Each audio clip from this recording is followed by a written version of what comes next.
Hey, Zoom crew. I see I have 4 or 5 logged in. Give me a thumbs up if you can hear me okay. Okay, great. Doesn't do much good for me to set these up if I don't have good audio, so it looks like we're ready to go.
Okay, 5:30, let's do this.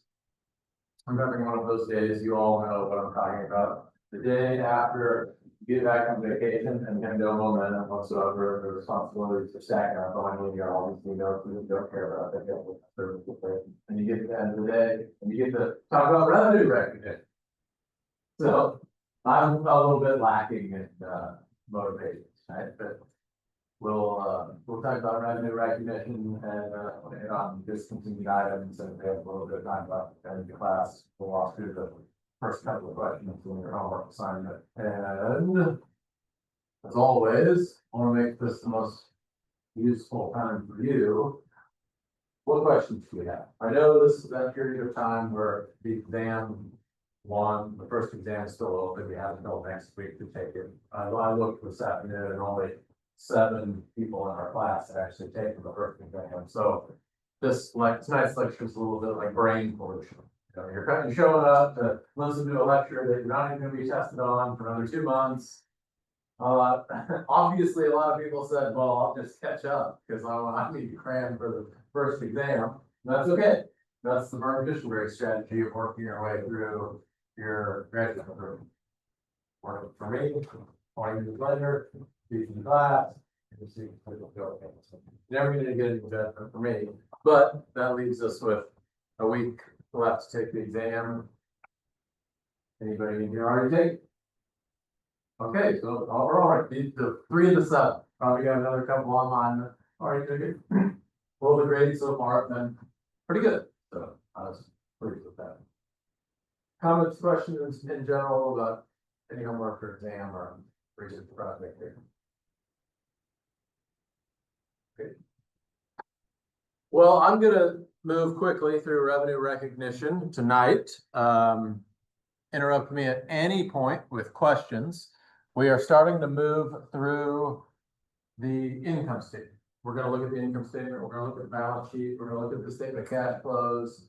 We're trying to be very systematic about it as we move through this semester. And the big picture questions I want you all to be asking yourself as we go through line item by line item is, how do these numbers show up on the page? So you all have the company that you're looking at, and we're going to go to the statement, top line is going to be revenue or sales. Well, it's a pretty basic question that we're asking ourselves tonight. What the heck is revenue?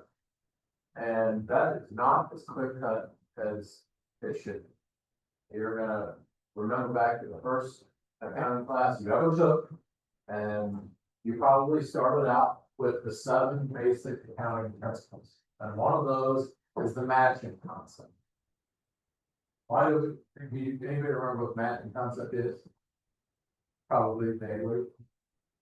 Roughly, that says that we're gonna try to present data to the end user that reflects a period of time.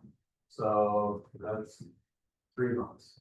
President Trump said week before last that 3 months is too much, it should be 6 months. So that's caused the Wall Street Journal pundits to spill a lot of ink over, well, what would the world look like if companies only had to report every 6 months?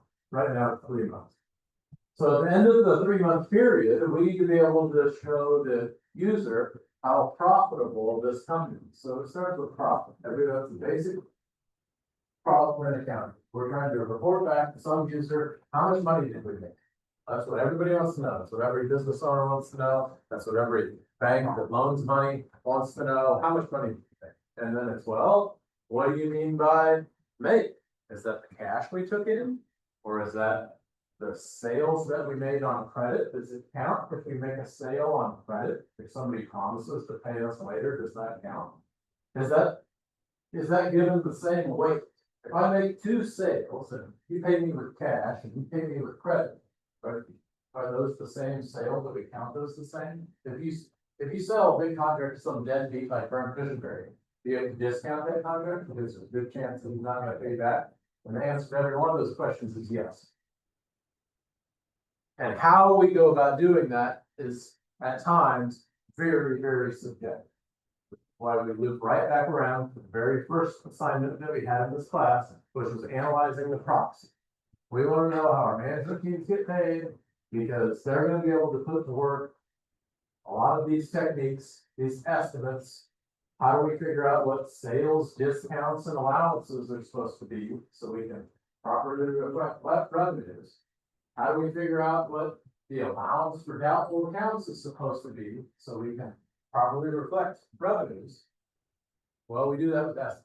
And anytime you see that word estimate, I want you to run a little pink flag at the flagpole and say, okay, this is one of those areas of accounting that we can introduce some gamesmanship or shenanigans into because it does get a little murky. Our authors are starting with Pfizer. Good old Pfizer as our example company here. This is their income statement trending for 2020, 2021, 2022. And you notice their revenue recognition policy snipped for us right here. Find this for your business. Hopefully, whatever company you chose to do work on this semester will have a revenue recognition policy that's fairly simple. It should. But some get very complicated. Pfizer, they don't have one that's too bad. But our authors, 4th line down, it says our gross product revenues are subject to a variety of deductions, which generally are estimated. Highlight that word estimate. Okay, and ask yourself, by who? Who estimates chargebacks? Who estimates rebates? Who estimates sales allowances? Who estimates sales returns? Well, that's your manager. They're gonna have to answer to some auditor, KPMG, Ernst & Young, Deloitte Touche. They're gonna come in and look at the numbers and give an opinion whether or not they might need to make some qualifications. But the auditors don't push back too hard. There's a lot of give in the estimates that these companies will make regarding all of these deductions when it comes to recognizing revenue. Which is why I want you to find out what the revenue recognition policy for the company that you're working on this semester is. And it's a construction business. Anybody get construction? What do you got there? Stanley Black & Decker. Okay, well, when you say Black & Decker, I think of circular saws, table saws. So probably not like a Jacobs Engineering. And it's a huge construction company that does consulting work for like nuclear power plants. You try to build a nuclear power plant, you're looking at a 7 to 10 to potentially 15-year project. How do you report revenues on something that takes a decade to build? Well, we're gonna look at two methodologies tonight, a cost to cost method and a cost to expenses method. The revenue recognition policy will spell all that out for you. Well, the most complicated revenue recognition policies I've ever seen is Boeing. Boeing recognizes revenues, with something that they call procurement accounting. So they'll recognize revenues throughout the design phase of the plane. So I remember this was probably 2008, 2009, I'd been assigned to work on Boeing, and they had just launched their carbon fuselage, which was revolutionary at the time. Now most planes have a carbon fuselage, but lowered the overall weight of the plane significantly and increased fuel economy by 30%, which was huge. Everybody wanted a carbon fuselage, and Boeing went out and got contracts. Said, okay, we're gonna build a 787 with a carbon fuselage. It's gonna save you 30%. These are our milestones, and we want you to commit to your orders now, and we're gonna use those orders to secure the financing that we need to build the plane. Not only build the plane, but design the plane, set up your research and development facilities, build the manufacturing hub, and then ultimately build the plane and deliver the plane. They recognize revenue throughout that process, which was start to finish close to 15-year process before they actually got the plane to where it was supposed to the buyer. So that was fun to sort out. Let's see here. Okay, moving on.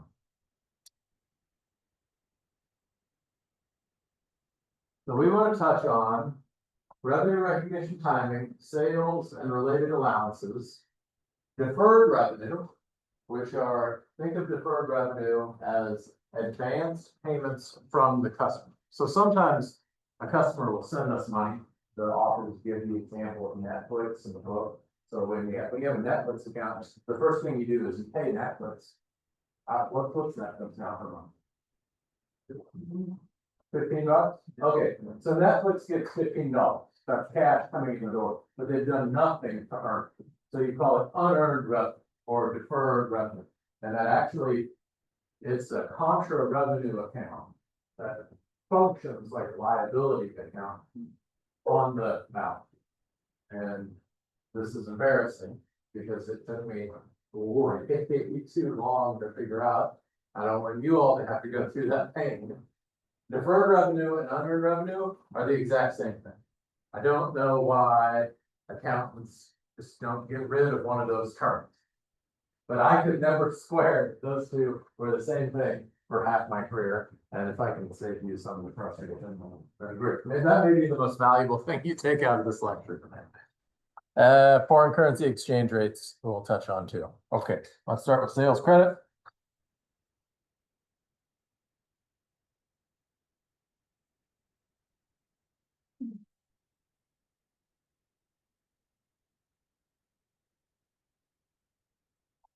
I already touched on that.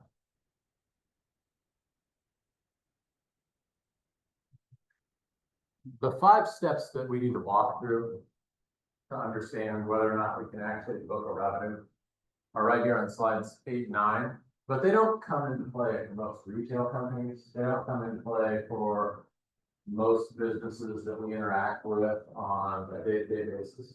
These very much so come into play when you're dealing with long-lived assets, the example I gave of a construction company, Boeing, and the like. So we need to be able to identify the contracts. If the contract is a simple transaction, well, that closes immediately. It's irrelevant. We need to be able to identify the performance obligations. So if we have a multi-year performance period for say we're a banker and we're advising on a large merger and acquisition, you see EA Sports got bought. That's the big news this morning. So EA Sports, largest private buyout in the history of private buyouts. So that's the type of engagement that might take multiple periods, and there would be performance obligations associated with those. So now that the deal's been signed, there's probably ongoing performance requirements associated with the consultants getting paid on that deal. I don't know who advised it, it was Goldman Sachs that advised on that deal. We need to be able to identify all of those discreetly. There's gonna be a transaction price. That's the easy one. And then we have to understand the revenue recognition policy so we can allocate that price across time in a manner that makes sense and is usable by the end user. So we know we're gonna be collecting this money over 6 to 9 to 12 months, maybe longer. How much is appropriate to book in the first period of time? And what discrete expenses do we have to identify to offset against that revenue taken to those periods? Those two things go hand in hand, the revenues and the expenses. If we can match those according to that matching principle, then we get profitability that's useful. And when I say useful, that's really the whole nature of this class. You all get to decide how useful it is. But in order to make use of any of it, you have to understand the accounting methodologies and the estimates that went into bringing it all together. And my one big hope is that you'll finish this class in a position where you're knowledgeable enough to say, well, that's BS. I'm gonna reverse it because I think it would be more accurate to configure the financial statements in this one. Then you just create your own financial statements because you have a use case. The use case that we're working from in this class is as if we're financial analysts managing a portfolio for our investors. And if we wanted to invest in one of these companies, then we're probably looking at it from a point of, well, what's the true, fundamental, underlying economic reality? And there's so much in accounting that accelerates some depreciation methodology or allows for an estimate that's too aggressive or is a non-GAAP number that we need to have the wherewithal to just discard and recast. That's the term that the authors use later in the book. Recast those financials in a way that means something to us so that we can make decisions on behalf of our clients. Okay, slide number 10 throws in a whole another kettle of fish, so to speak, that we need to be aware of. All of these complications will they'll make our life harder, but making our life harder is a good thing. I have to remind myself that on a daily basis because it gets us paid. If accounting wasn't so opaque in certain aspects, well then it wouldn't be a profession. So we have to be mindful of rights of return. If we sell a good or a service and it can be returned, well, now all of a sudden we're gonna have to tax them.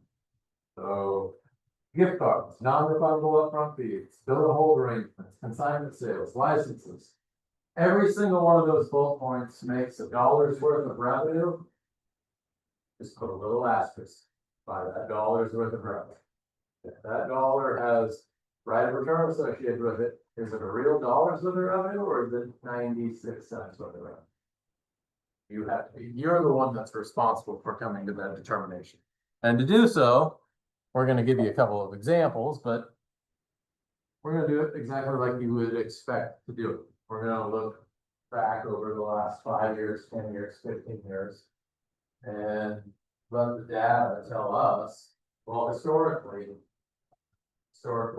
how many pairs of jeans have been returned to Charlie? And if it's 2% have gotten returned historically, then you say, 2% is gonna be returned. So that $1 worth of sales is not really $1, it's 98 cents worth of sales. That's not that complicated until you're a new CEO.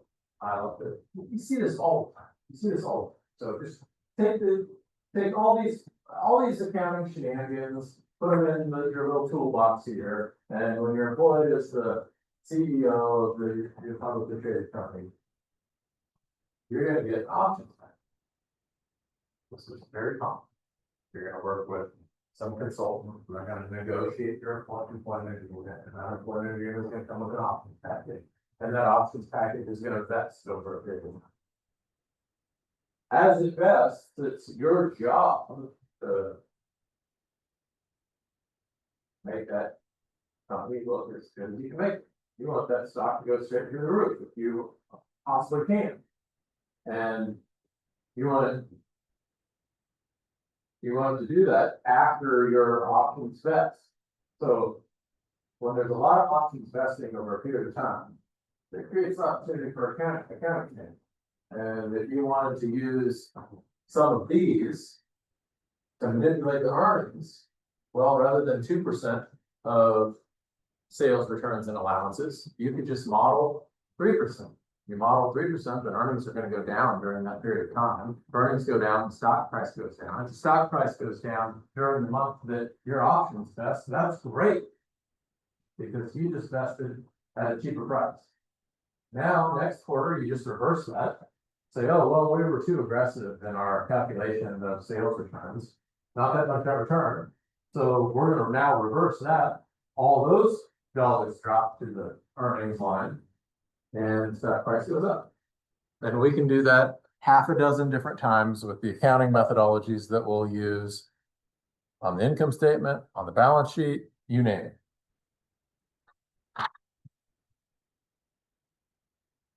Cost to cost method for long-term contracts. I like to use that example of a nuclear power plant just because it's so long lived. Our authors are giving us the example of Raytheon, so they're in the defense business. I think they were probably involved in that too. Well, Boeing built a brand new F, whatever. The one, have you guys seen this brand new F?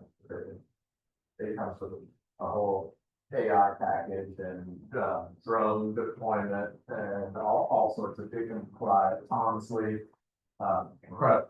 I know Boeing was the lead manufacturer on that, but I'd be very, very surprised to break that apart. But anyway, defense contractor,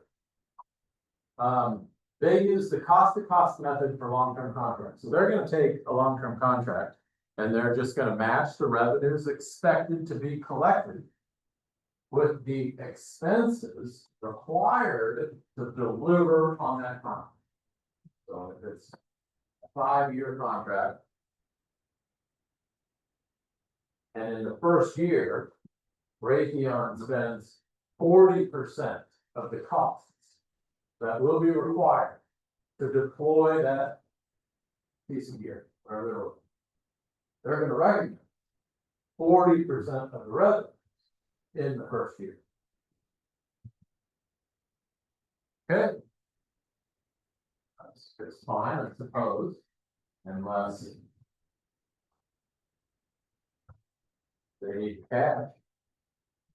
Because when you put revenues on the income statement and you don't collect the cash, that can create problems from a liquidity standpoint. So we're gonna, as analysts, we're gonna be required to reconciling those revenues against the cash that's not a part of this chapter, but that's just a natural part of a good analytical framework. That one's pretty simple. And the calculation, we don't need to spend any time on that calculation. It's a simple calculation. You can check that out on your own time. Okay.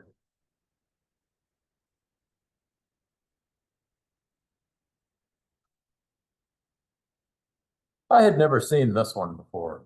If you look at Raytheon's, okay, here it is. Slide 14, this is Raytheon's revenue recognition policy.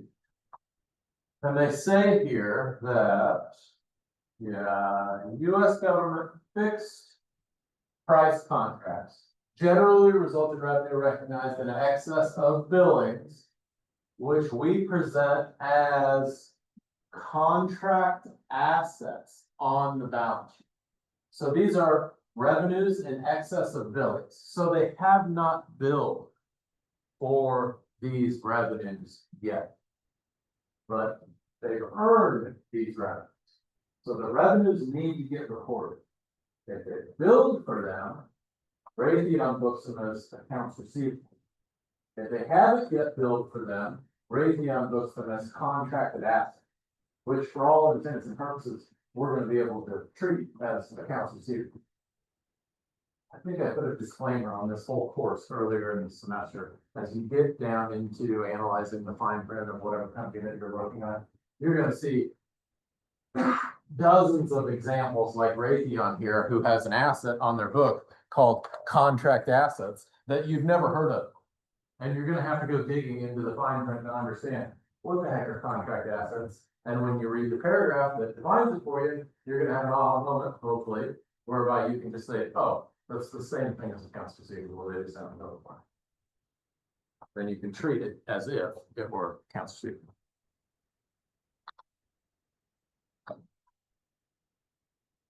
So that's the cost method. Let's move on to sales allowances. We have 3 instances here. Rights of return, have to be mindful of that. Sales discounts for volume purchases, retailer promotions. Under GAAP, this is the second from the bottom bullet point, companies must report the amount of cash expended. So I know that we've all dealt with these sales allowances in the past.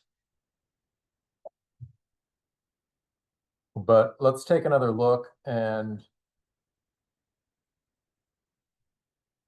from the perspective of a financial analyst, yes, we're concerned with how do we record sales returns and allowances. But the question that we're really more after, the one that's more important to an analyst, is that reasonable?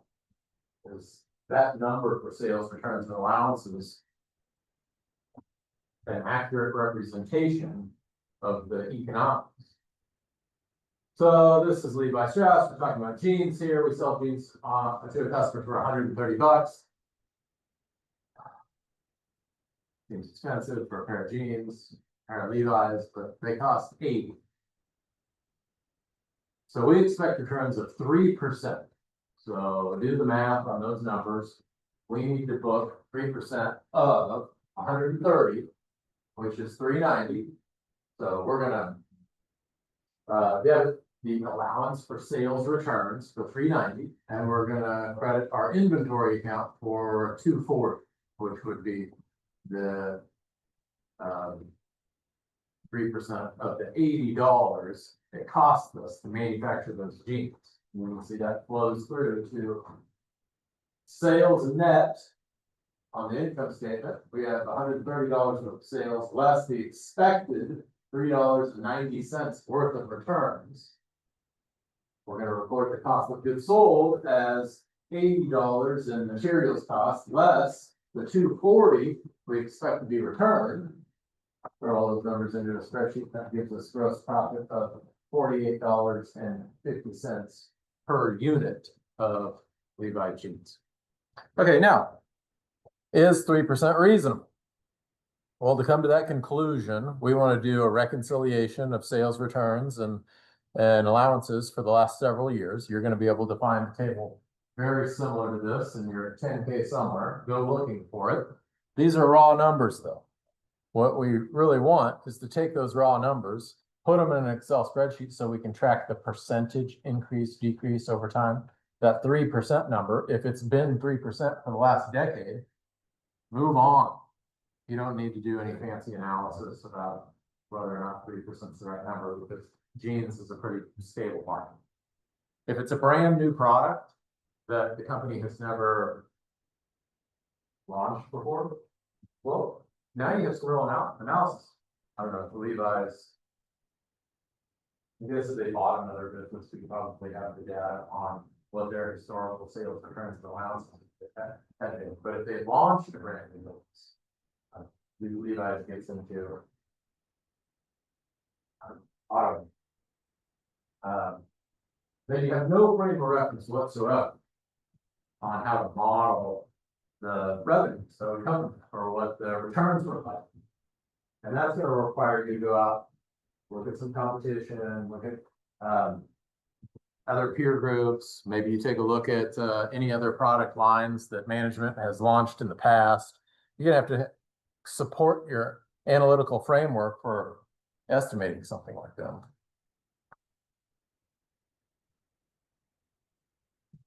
Good. So here's the numbers for Levi's. When we look at line number one, we have the additions chart. These are the additions to sales returns divided by gross sales. So in 2020, 11.9% of gross sales equated to additional sales returns. That number was 11.3 in 2021, 11 in 2022, close enough. When we look at the second line, we have an allowance account ending as a percentage of gross sales. And you can see that's been trending down. So in 2020, it was 3.7. 2021 was 2.2, and 2022 it was 2.6. So then on line 3, we have quote unquote adequacy, or the estimated amount of returns divided by the actual amount of return. If you're spot on, that number is going to be 100%. You estimate. Okay, if you estimate $100 of returns, and then your actual returns were $100, that's 100%. So you can see the adequacy, they were a little bit more aggressive than 2020 than maybe they had to be, 102%, 103% in 2022, and then in 2022, we're here, your adequacy drops to 96.3%. How do you all interpret that? Any aha moments when you see the allowance as a percentage of gross sales decline from 3.7 to 3.2 to 2.6, and then the adequacy got from 102 to 103 all the way down to 96. What's a conclusion? You can't. There are several conclusions that could be potential drop in numbers like that. So let me just throw out one.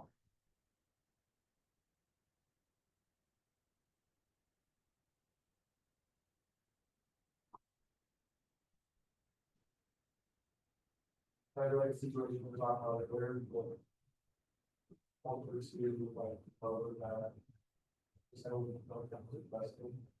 Could be. So when your allowance account or your additions charge divided by gross sales goes from 11.9 to 11.3 to 11.0, what's happening to your earnings as a function of only that one line being sales returns, expected sales returns?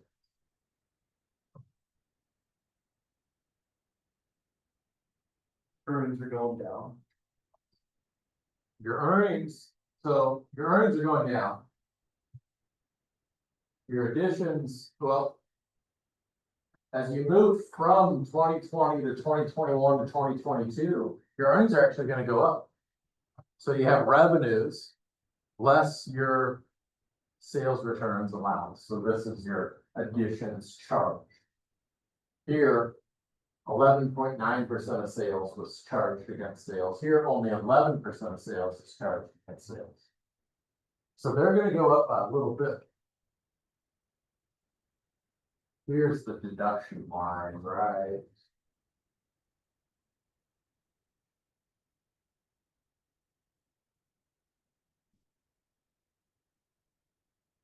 They code it for us. They don't code it for us, never mind. So if you wanted to manipulate your accounting with just that one number, you could charge fewer additions and your net sales number would go up, and then your earnings would also.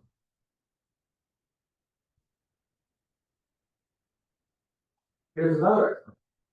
Maybe they're making better jeans. Maybe they changed their denim supplier. Maybe they're investing, I don't know, in a new manufacturing facility. Maybe they really are seeing fewer returns, in which case the allowance as a percentage of gross sales should decline a little bit. How would you know that?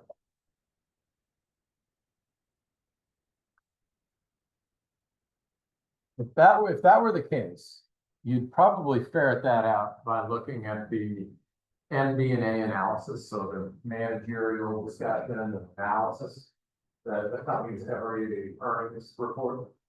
They're gonna tell you, here's where we're investing on. This is what we think we can accomplish by partnering with such a company. And they might even give you the forecasted projections for some of these numbers. So when we get to module number 11, we're going to be talking a little bit about the forecasts, how we create a 3-year, 5-year, 10-year forecast. And the place I always encourage students to start is with management's own numbers. If management's going to give you what they think is going to happen in the future, put that into your spreadsheet first. I'm not going to tell you to take those numbers at face value because they are biased. They're some of the most biased numbers that you'll find, but management also should have the inside track on what they think they can do. So build that case first and then look at it through a very critical lens and see if you can poke holes into it.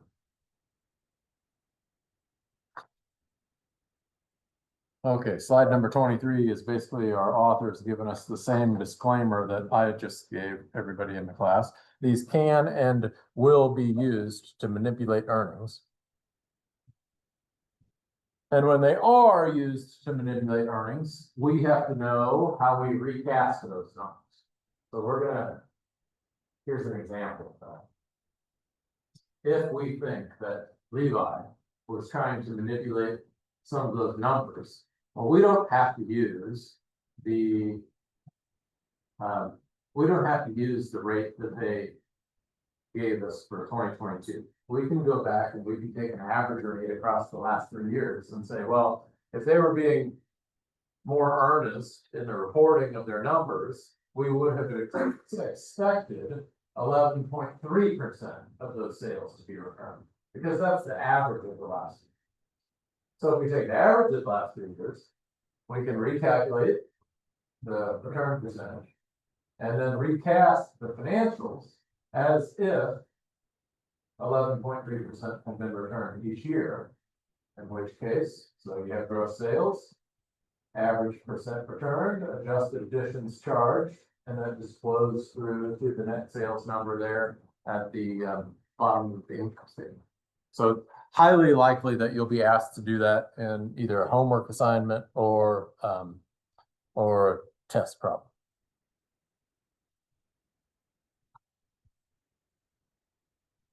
Okay, let's look at deferred revenue, i.e. unearned revenue.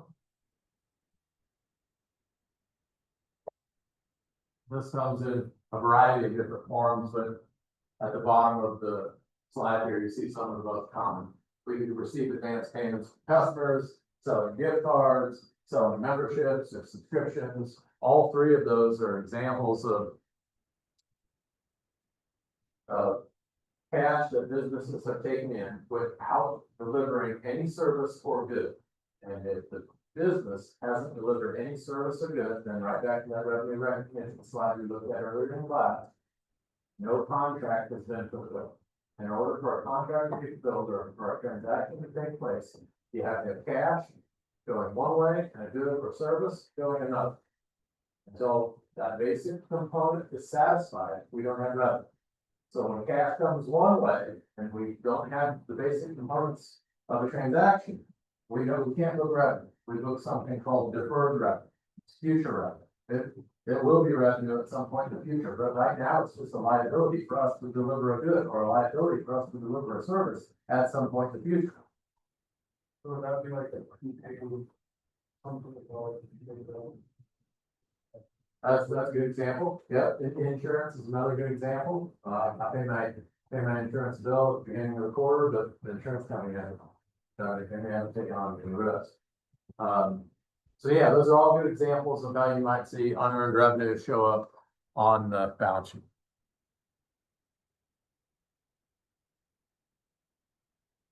Here's Walmart's revenue recognition policy. They have all three of those and give you some details on how they treat each one of them.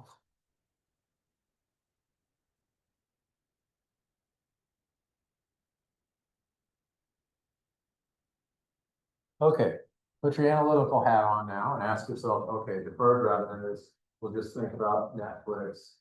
Our office give us an example of Netflix on the next slide or 2 slides from now. We know that on a quarterly basis, Netflix is cashing all these checks that come in for subscription service. So they're gonna have deferred revenue quarter after quarter after quarter after quarter. If Netflix's subscriber base is growing, what would you expect their deferred revenue line item?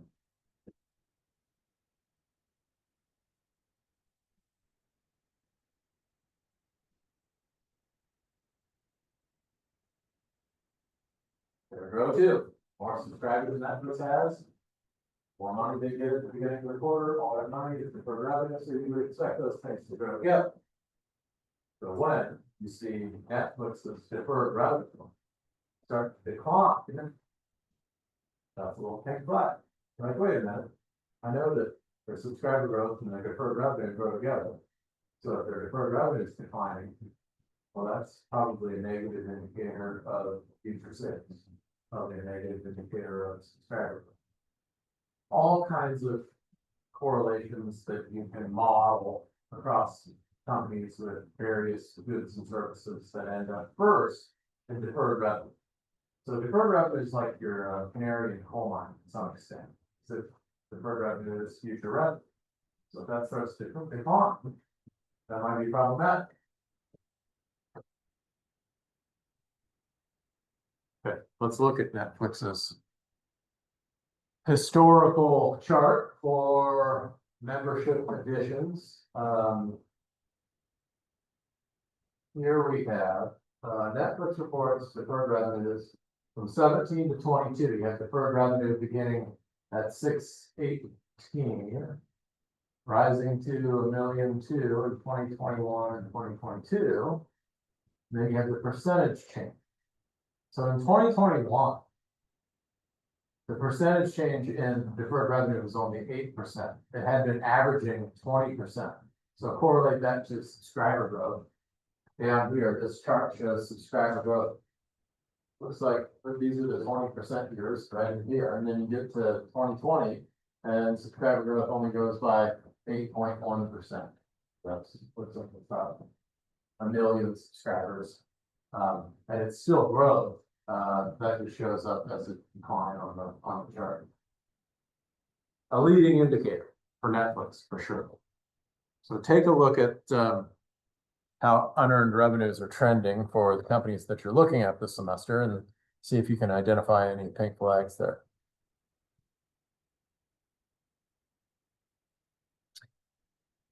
Most of the businesses that you're looking at this semester are global in nature. That's part of the benefit. One of the features and benefits of selecting from a list of different risk tracks. These are multinationals. We're talking about Apple or Boeing or Microsoft or Coca-Cola or Ford. They do business around the world. So when they sell a car in Germany, they collect euros. I was in Germany last week, just out of curiosity. I was counting the American cars, and I think I went over to Berlin. I ran the marathon last Sunday. It's one of the things always been on my bucket list to do run a marathon. And I think I was there for 9 days and counted maybe 24 US cars, mostly Ford. And it just got me to thinking about all the reciprocal tariffs that the Trump administration has passed. Because you see Mercedes and BMW everywhere here, but you don't see Ford and Chrysler over there, which I'm just striking along. Notwithstanding, when Ford does sell one of their 12 cars over there, they collect euros. So when a company like Ford or Apple collects euros or yuan or yen, We have to be able to translate that back into US dollars at the end of the reporting period so that it's usable by somebody who wants to look at that account. So when the US dollar is appreciating, foreign currencies translated back into US dollar terms are translated at a lower rate.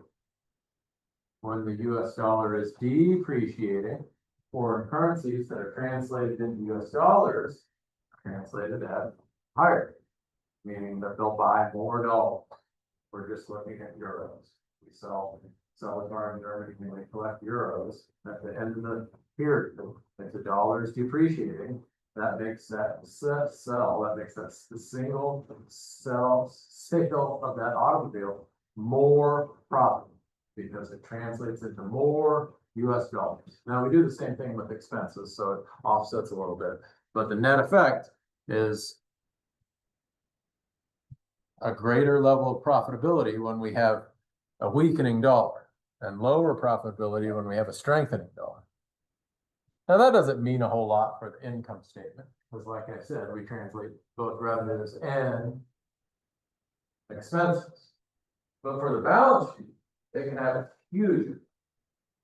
When you have property, plant, equipment around the world, when you have global manufacturing facilities, you have tens of billions, if not hundreds of billions of dollars invested. So now you're translating a balance sheet, and all of those facilities are in different currencies. You have huge effects. And we'll talk more about that. I think it's module 9. Those effects flow through to something that we call other comprehensive income, which you've probably stumbled upon in another accounting class, but we're going to try to go a little bit deeper later in the semester.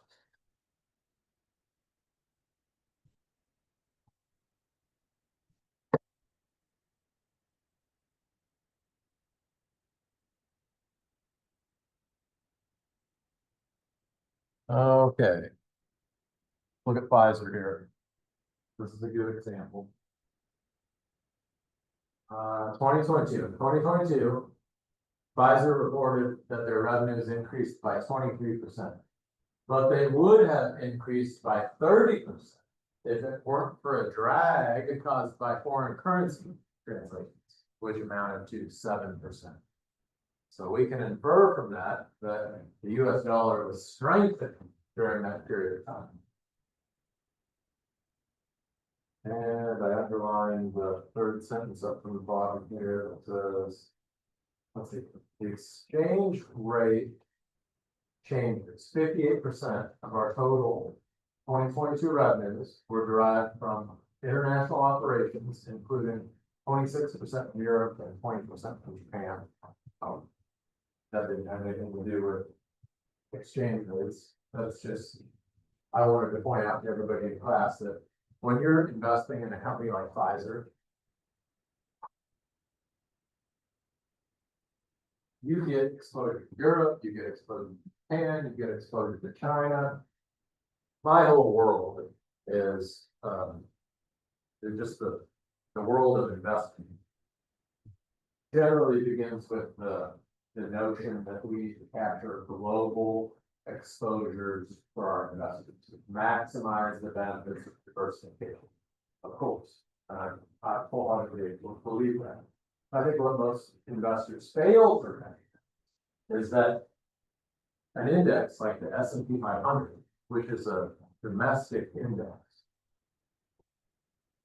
actually gives you exposure to global revenue. So the S&P 500 is a global index.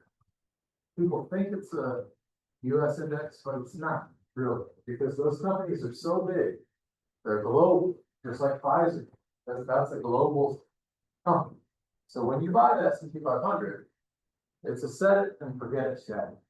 If you just wanted global exposure to global revenues and benefit from the best and most well-regulated market in the world, the S&P 500 is your friend.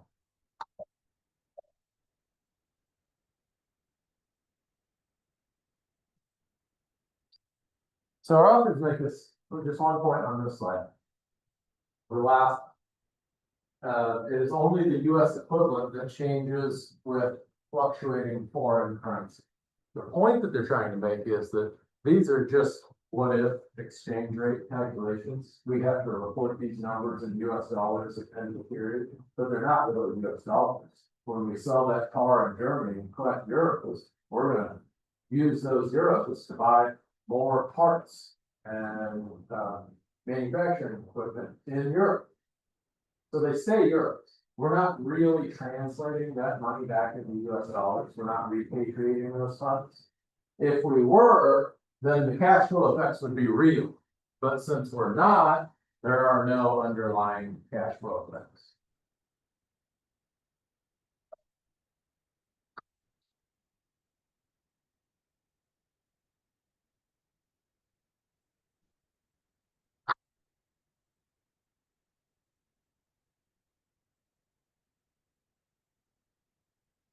Okay. Then our authors move into accounts receivable. Accounts receivable is the same conversation we were just having with sales returns. When you make a sale you have to estimate how much of that is gonna come back. So we talked about Levi's, 3% of those jeans come back to us. When we sell on credit, we have to make an estimate of how much of that is gonna be uncollected. The exercise is identical. We're gonna look at historical sales on credit, then we're gonna analyze how many of those never pay off. So here we are looking at Pfizer or Levi's, I don't know which example this is. But the company estimates that 2.9% of its gross accounts receivable is likely uncollected. So just like Levi said, well, 3% of those jeans are gonna be returned. In this example, we estimate that 2.9%, just call it round up to 3% of those credit sales are gonna go back. And one of the more common techniques for coming to that conclusion is to lay out an aging of accounts receivable schedule. So rather than just looking at accounts receivable in whole, saying, well, we have $1 million of accounts receivable, and we know historically 3% of those are gonna go back, there's a more detailed way to look at that. And that's to tranche it out by, well, we have accounts receivable that are current, 1 to 60 days past due, 61 to 90 days past due, and then over 90. So this gives you, it just gives you more detail to identify and analyze whether or not you have a real problem, whether you're trending in the right direction.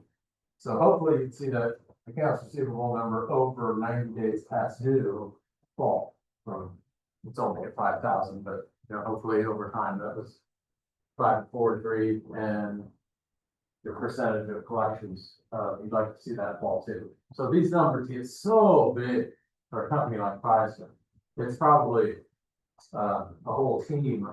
There's probably a whole team dedicated to this at Pfizer or something.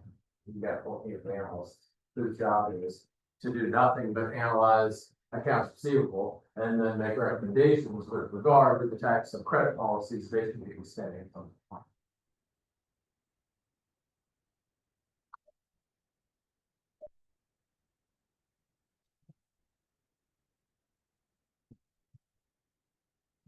Okay. The two primary ratios that we use to analyze this over time are the accounts receivable turnover, sales divided by average accounts receivable, and then the days sales outstanding ratio, which is 365 days per year divided by the accounts receivable turnover. Look at both of those, as always, across time and relative to peer group for whatever your target company is this semester. And our authors give us the conclusion. So when you look at those numbers and you see that it's trending upwards or trending downwards, you may draw the conclusion that the company is becoming more lenient in granting its credit. So if those numbers are trending up, you're getting more sales on credit, more of those are going bad. If you're getting more lenient, then that's exactly what you would expect to see. But when we put together that aging of accounts receivable schedule, we stratified it by 160, 60 to 90, and over 90. Well, 90 is a quarter. So we can get more lenient with our credit terms today, drive sales today, and we won't have to adjust our numbers for the next quarter. That's a great way to manipulate it, man. You need to get money to the bottom line today, loosen your credit facilities. Start selling more on credit.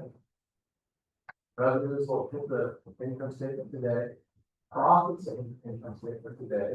Next quarter or the quarter after that, somebody, maybe even somebody else will say, hey, we didn't do a very good job of estimating how much of this is gonna come back to us. Those credit terms are too loose.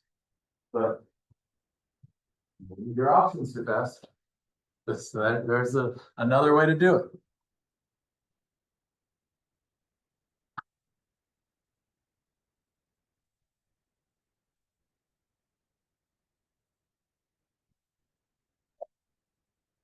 Okay, I think we are.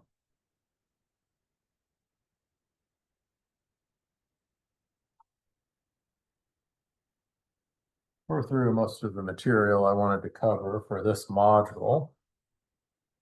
What I thought I would do is take a look at the homework associated with this module.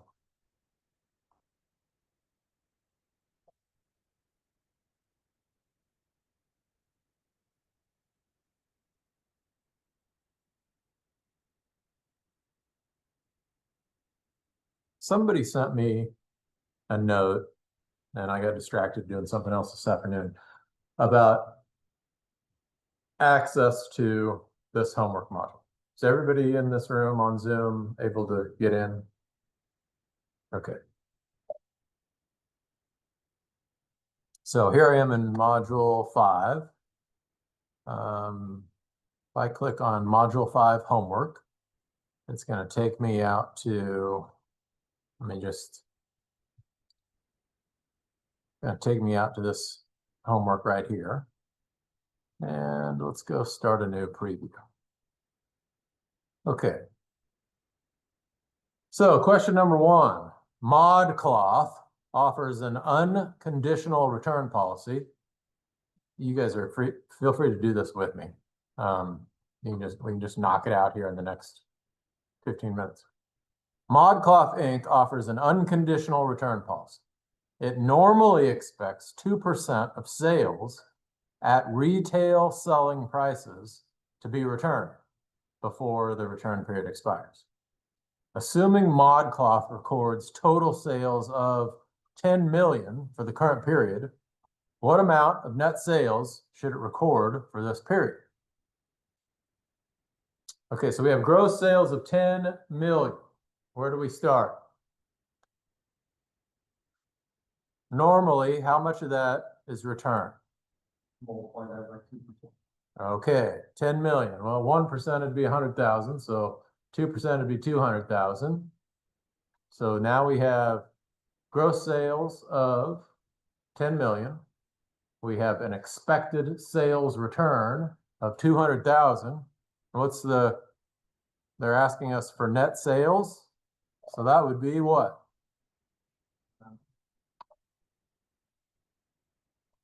98? You like it? Let's see what hey, we get the little green check mark. How about that? Bingo. Next. Okay. This one will be fun. I didn't talk about discontinued operations just because it's one of the simpler concepts. So you'll get everything that you need on discontinued operations with this little problem right here. Campbell Soup reported discontinued operations in its Form 10-Q for the third quarter ended April 28th. So they're not on a calendar year. That's a little different. The company reported during the quarter it sold its Garden Fresh gourmet business for $55 million and also signed a definitive agreement for the sale of Bolthouse Farms for $510 million and expects to close the deal before July. The end of the next fiscal quarter. Okay. The company disclosed the following are related to these discontinued operations. So what you need to know about discontinued operations is that when we get an announcement like this from Campbell Soup or any other company in the world, FASB allows for the reporting of that to be below the line that says earnings from continuing operations. Below the earnings from operations line, you have discontinued operations. Why do we do that? We do that because, especially as a financial analyst trying to figure out what a company's worth, what a company's worth is based on the cash flows they're going to generate in the future. Once a business line becomes discontinued, we don't expect any cash flows from that business in the future. So we set it aside and we report it below the line that says earnings from continuing operations, and we report it net of tax. That's about all you need to know from discontinued operations. So this little table here shows Campbell Soup income from discontinued operations, primarily those two businesses that they sold. Together, they had a combined net sales of 666, a loss from operations of 279, and then a loss on the sale of the business of 52 million. So you see how we're reporting those two line items there? We have a loss from just what the business is earning in that 9 months. But then we also have another loss because just like we're selling a piece of stock, Boeing or Microsoft or whatever, you can take a gain or a loss when you sell it. If you buy it for 100 and you sell it for 200, you have a gain of 100. If you buy it for 100 and you sell it for 50, you have a loss of 50. Well, both of those businesses that Campbell Soup sold, they had a price tag associated with them. That's called book value. If we sell for more than book value, we book a gain. If we sell for less than book value, which we did here, we book a loss. We sold for less than book value. Specifically, we sold for $52 million less than book value. Okay.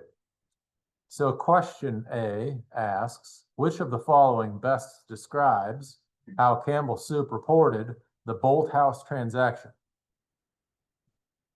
1. Campbell Soup will report the Bolthouse unit as discontinued operations in the quarter in which the unit is formally sold. 2. Campbell Soup reported Bolthouse unit as discontinued operations in the income statement for the third quarter ended April 28, even though the unit had not been formally sold by then.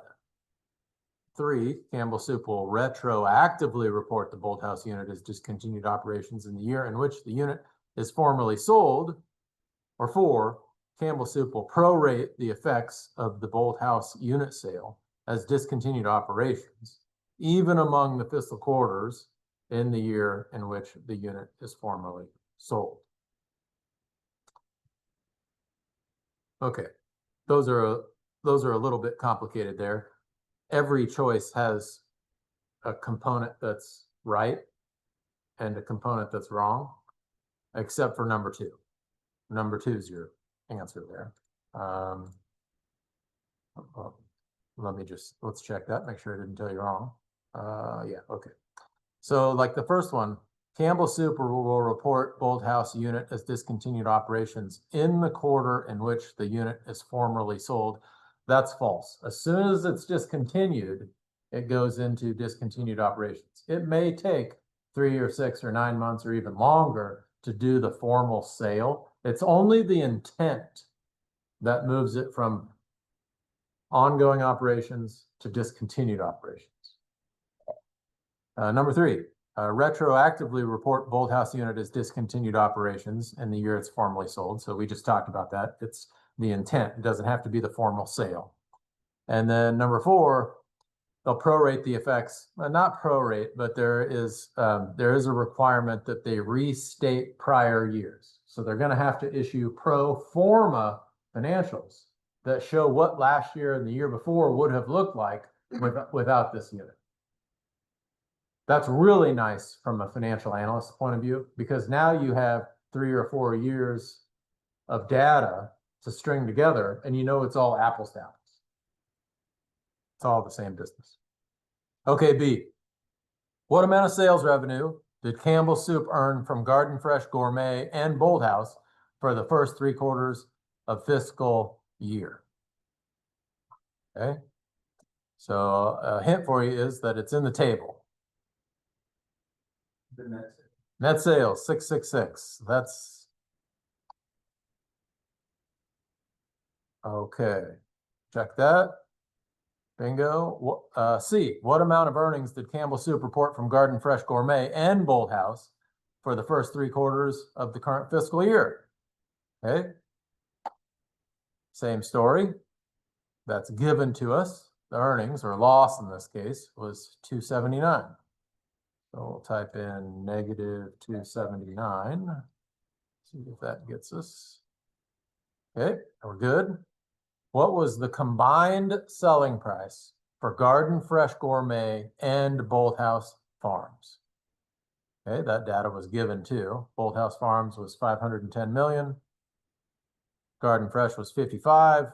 Add those two together and you get what, 565? Does that sound right? Did I do the math right? Okay. Lastly, ignoring the tax effects, what is the approximate combined net book value of Garden Fresh and Bolthouse? Well, we talked about that just a minute ago.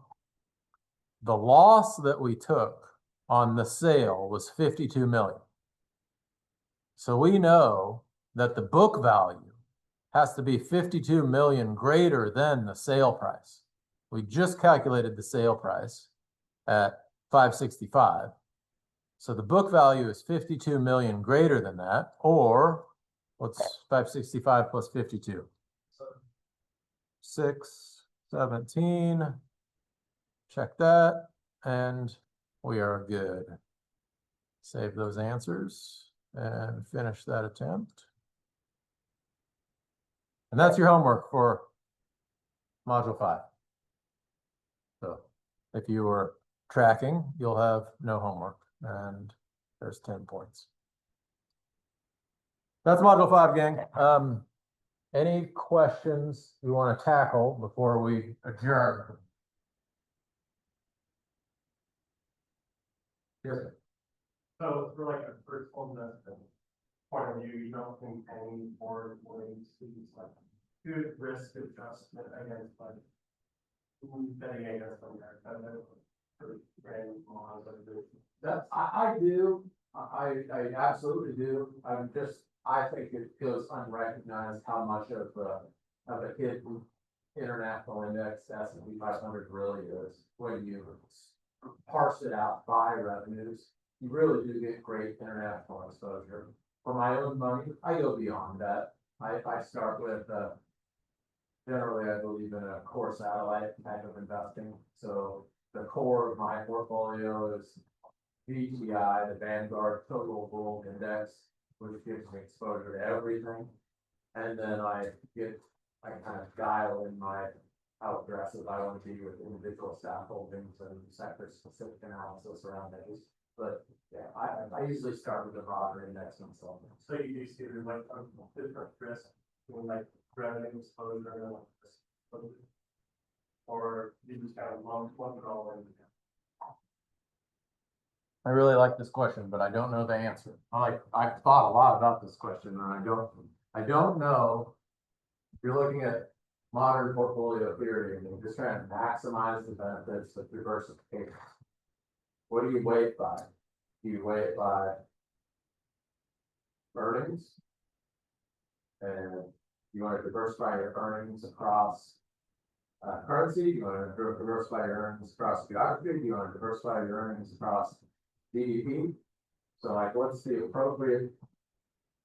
The United States, if you look at the GDP, global GDP, the United States is 55 to 60% of global GDP. Okay. As soon as it comes out of my mouth, I'm getting data. But whatever. For the sake of argument, let's say I have those numbers ballpark right. Well, then your mind kind of goes to the place where, okay, that should be my reference point for weighting my portfolio. If I want diversification, that gives me global exposure to where all the revenues. That would be the US weight inside the portfolio. And then I go out and I try to get exposure to the other companies. But then I'm like, well, okay, well, how do I get US exposure only if the US indexes I'm buying have revenues generated in other companies? Other countries, what I really want to know is, okay, well, I want 55% of the revenues in my portfolio coming from the US, and I can't get that from the S&P 500, so I need to know how much of the S&P 500 revenues are actually coming from Europe and other companies. And I've never seen anybody really break that out. They just do it by market cap. Market cap may or may not be relative to revenue. I didn't answer your question, but I kind of like where you're coming from. I appreciate the thinking out loud. Yeah, so which is why I just, I go down that rabbit hole for a little bit and I'm like, I'm just gonna buy the Vanguard Total World Index and know that I'm pretty broadly diversified and we can go from there. Now we can talk about Bitcoin or nuclear, modular nuclear reactors or whatever you want. That was my rabbit hole this morning. Modular nuclear reactors. So one of the best investments year to date has been uranium and anything related to the nuclear space. The thinking there being that nuclear is going to play such a big part in, well, A, strengthening our grid just in general, but then also B, serving as a power source for all of the data centers that we're going to need to see come online in the next 5 to 10. So it's easy to identify the trends that have already happened. Other questions? All right, thanks, gang. Thanks, Zoom crew. Appreciate it. We'll see you next week.